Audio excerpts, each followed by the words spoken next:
Hi, my name is Carly Martin. I'm currently a senior at Iowa State University pursuing my bachelor's degree in communication studies, as well as a certificate in leadership. Along with my education at ISU, I've also taken classes at the University of Exeter in the UK, where I studied psychology and communication. I'm an ideal candidate for the assistant news director position, not only because of my educational background, but because of my own personal work experience with Iowa Public Radio. My educational background in communication focused highly on communication within an organization.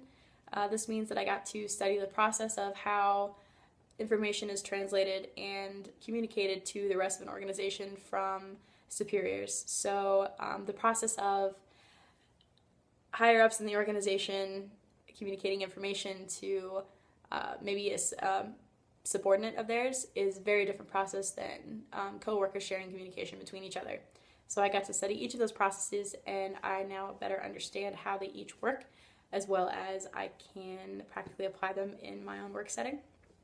I also took classes in interpersonal communication, which means that I got to learn a lot about my own personal communication styles, as well as the communication styles of others. So I now know in what way I like to receive criticism or feedback, and I've also studied the other ways in which to present criticism or feedback to others.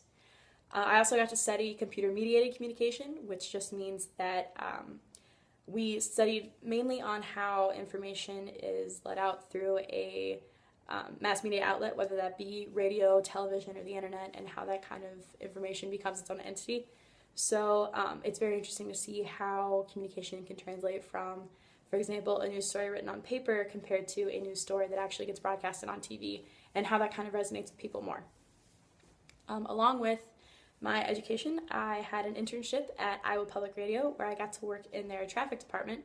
So every day I get to work with a massive puzzle, essentially, of the on-air content and the advertising break schedule. So what I get to do is I work with the account executives who work with clients who put together advertising contracts. So based on their criteria from the contract, I get to figure out where in the overall puzzle of, the day's on-air content those advertising spots get to fit in. So I'm definitely used to working with deadlines, especially because of the client contracts that I get to work with. I'm also constantly being exposed to a very eclectic kind of news source. So I hear the local news broadcast from Iowa Public Radio itself, and then some of the national and worldwide news we get to hear from NPR, which is where we get most of our on-air shows. So again, I feel as though I would be an ideal candidate for the assistant news director position because of my educational background as well as my work with Iowa Public Radio. So thank you so much for your time, and I hope to hear again from you soon.